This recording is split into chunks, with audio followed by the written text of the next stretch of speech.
একদিন শিমুলতলি জঙ্গলের ভেতর দিয়ে এক বুড়ি তার খামারের মুরগির ডিম বাজারে বিক্রি করে বাড়ি ফিরছিল।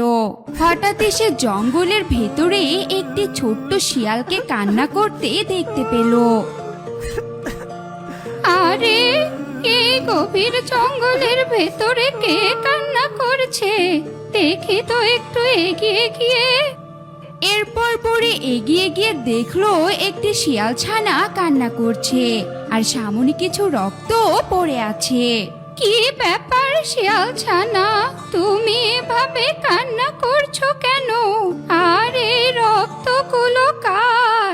বুড়িমা, এই রক্তগুলো আমার মায়ের। এক দুষ্ট বাঘ আমার মাকে খেয়ে ফেলেছে। আমি ওই ঝোপের আড়ালে লুকিয়ে পড়েছিলাম, এজন্য আমাকে খেতে পারিনি। আমার মা ছাড়া যে আর কেউ নেই। আমি এখন কোথায় যাব, কোথায় থাকবো কিচ্ছু বুঝতে পারছি না বুড়িমা। শিয়াল ছানার এমন কান্না মাখা কথা শুনে বুড়ির খুব মায়া হলো। শিয়াল ছানা, তোমার যেহেতু কেউ নেই আর এই জঙ্গলে একা থাকলে অনেক হিংস্র প্রাণী এসে তোমাকে খেয়ে ফেলতে পারে, তাই বলি কি তুমি আমার সাথে আমার বাড়িতে চলো, সেখানে তুমি একদম নিরাপদে থাকবে। এরপর শিয়াল ছানা বুড়ির কথায় রাজি হয়ে গেল। বুড়ি শিয়াল ছানাকে নিয়ে তার বাড়িতে চলে গেল। এরপর বুড়ি তার খামার থেকে মুরগির ডিম শিয়াল ছানাকে খেতে দিল। এভাবেই বেশ কিছুদিন কেটে গেল। কিন্তু যতদিন যাচ্ছিল বুড়ি শিয়াল ছানাকে নিয়ে ততই বিপদে পড়ে যাচ্ছিল। কারণ প্রতিদিন বুড়ি তার খামার থেকে একটি করে মুরগি আর কটি করে ডিম শিয়াল ছানাকে খেতে দিত। এতে করে বুড়ির মুরগি আর ডিম দিন দিন কমে যাচ্ছিল। বুড়ি তার সংসার চালাতে হিমশিম খেয়ে যাচ্ছে। একদিন বুড়ি তার খামারের মুরগির ডিম বাজারে বিক্রি করে বাসায় ফিরছিল। প্রতিদিন তো আমার ডিম আর মুরগি কমে যাচ্ছে, এভাবে চলতে থাকলে তো আমার ডিম মুরগি কিছুই থাকবে না, সব ওই শিয়াল ছানায় খেয়ে ফেলবে। শিয়াল ছানাকে তো আদর করে আমি আমার বাড়িতে নিয়ে এসেছিলাম, এখন তো ওই এতিম শিয়াল ছানাকে তাড়িয়েও দিতে পারছি না, কি করি এখন? বুড়ি হাঁটছিল আর আনমনে এসব ভাবছিল। হাঁটতে হাঁটতে বুড়ি হঠাৎ জঙ্গলের ভেতর একটি পুকুর দেখতে পেল। পুকুরটি দেখে বুড়ির মাথায় একটি জব্বর বুদ্ধি আসলো। আরে, এখানে তো আমি একটা পুকুর দেখতে পাচ্ছি, আমি তো একটা কাজ করতে পারি। এই পুকুরটাতে যদি আমি কিছু মাছ ছেড়ে দেই তাহলে কিছুদিনের মধ্যে মাছগুলো বড় হয়ে যাবে। তারপর সেই মাছগুলো প্রতিদিন বাজারে বিক্রি করে আমি ওই এতিম শিয়ালের জন্য মাংস কিনে এনে ওকে খাওয়াতে পারবো। এতে করে আমার মুরগিও থেকে যাবে আর আমি মুরগির ডিম বাজারেও বিক্রি করতে পারবো। এভাবে আমার সংসার ভালোই চলবে। যেমন ভাবনা তেমন কাজ। বুড়ি বাজার থেকে মাছের পোনা কিনে এনে সে পুকুরটিতে ছেড়ে দিল।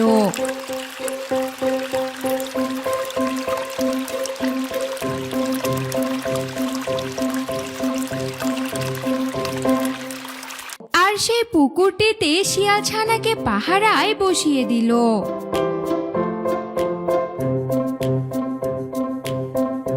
দিনরাত পরিশ্রম করে বুড়ি মাছগুলোকে খাবার খাইয়ে কিছুদিনের মধ্যেই বড় করে তুলল। একদিন বুড়ি গ্রাম থেকে জেলেকে ডেকে এনে তার পুকুর থেকে মাছ উঠালো।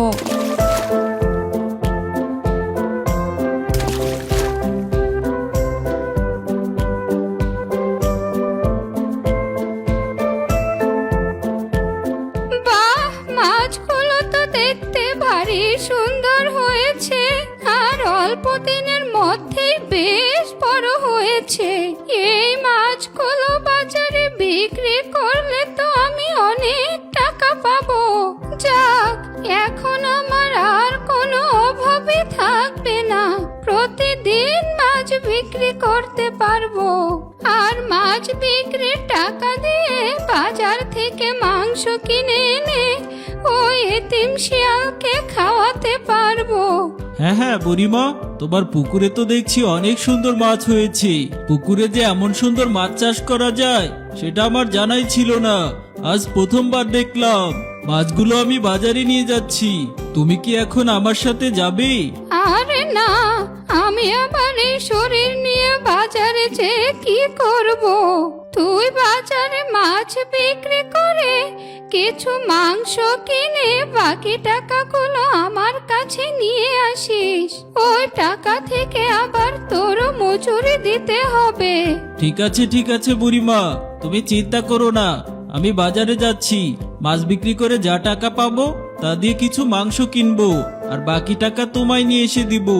এই বলে জেলে মাছের ঝুড়িটি মাথায় করে নিয়ে বাজারে চলে গেল।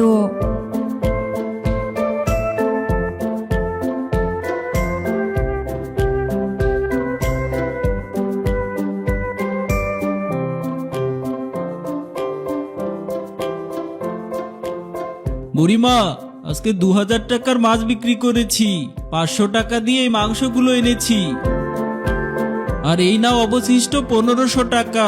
বাহ, বেশ ভালো দামে তো মাছ বিক্রি করেছিস। তা তোকে কত মজুরি দিতে হবে? বুড়িমা, আমার মজুরি 500 টাকা। আমি একদিন কাজ করলে 500 টাকাই নেই, তুমি আমাকে 500 টাকাই দিও।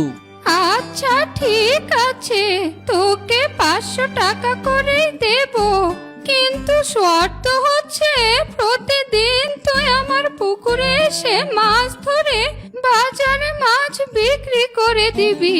আচ্ছা ঠিক আছে বুড়িমা, তোমার আমাকে নিয়ে চিন্তা করতে হবে না। আমি প্রতিদিন এসে তোমার পুকুর থেকে তোমাকে মাছ ধরে দিব, আর সেই মাছগুলো বাজারেও বিক্রি করে দিব, তুমি চিন্তা করো না।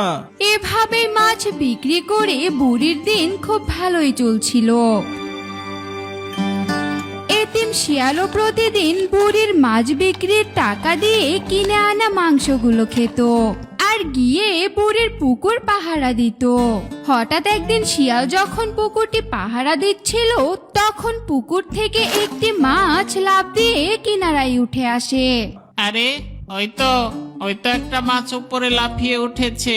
যাই তাড়াতাড়ি মাছটাকে পুকুরের পানিতে ছেড়ে দিয়ে আসি, তা না হলে মাছটা তো মরে যাবে।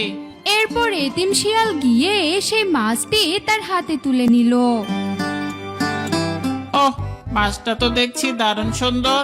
মাছের শরীর থেকে কি সুগন্ধ আসছে। আচ্ছা, আমি যদি কাঁচা মাংস খেতে পারি, কাঁচা ডিম খেতে পারি, তাহলে কাঁচা মাছ কেন খেতে পারবো না? দেখি তো একটুখানি খেয়ে মাছ খেতে কেমন লাগে। এই বলে শিয়াল সেই মাছটি কচকচ করে চিবিয়ে খেয়ে ফেললো। আরে মাছ খেতে তো দেখছি দারুণ সুস্বাদু। এতদিন থেকে আমি মাছগুলো পাহারা দিচ্ছি, এতদিনে আমি একটা মাছও খাইনি। এটা কোনো কথা? মাছ খেতে যে এত সুস্বাদু এটা যদি জানতাম, তাহলে তো আমি অন্য কোনো খাবারই খেতাম না, সারাদিন শুধু মাছই খেতাম।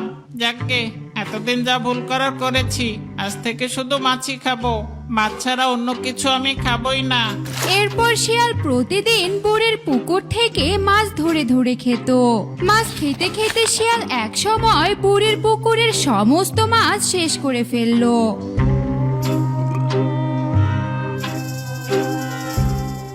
একদিন বুড়ি জেলেকে নিয়ে যখন পুকুরে মাছ ধরতে আসলো, সেদিন বুড়ি পুকুরে একটি মাছও পেল না। আরে, এত তাড়াতাড়ি আমার পুকুরের মাছগুলো কি হলো? আমার পুকুরে তো অনেক মাছ ছিল। বুড়িমা, সেটাই তো, কয়েকদিন আগেও তো এই পুকুরে অনেক মাছ ছিল, হঠাৎ করে মাছগুলো সব কোথায় গেল কিছুই তো বুঝতে পারছি না। বুড়িমা, আজ তো মাছ পেলাম না, আমি এখন আসি গো। এই বলে জেলে সেখান থেকে চলে গেল। বুড়ি বাড়িতে গিয়ে ভাবতে লাগলো তার পুকুরের মাছ শেষ হওয়ার রহস্যটা কি। হঠাৎ বুড়ি আড়াল থেকে শুনতে পেল এতিম শিয়াল কিছু একটা বলছে। কদিনে যে আমি ওই বুড়ির সমস্ত মাছ খেয়ে ফেলেছি, এটা তো বুড়ি জানতেই পারেনি। ওই বুড়ি আবারও পুকুরে মাছ ছাড়বে, আমি ওর পুকুরের আবারও মাছ খেয়ে ফেলবো। ওই বুড়ির মুরগিগুলো খাবো, ওর ডিমগুলো খাবো। বুড়িকে আমি শান্তিতে থাকতে দিব না। এসব কথা শুনে তো বুড়ির মাথায় আকাশ ভেঙে পড়ল। যার জন্য সে এত কষ্ট করছে সে তাকে ধোঁকা দিচ্ছে। তাই বুড়ি আর দেরি না করে দুষ্ট পাজি শিয়ালকে লাঠি দিয়ে মেরে তার বাড়ি থেকে তাড়িয়ে দিল।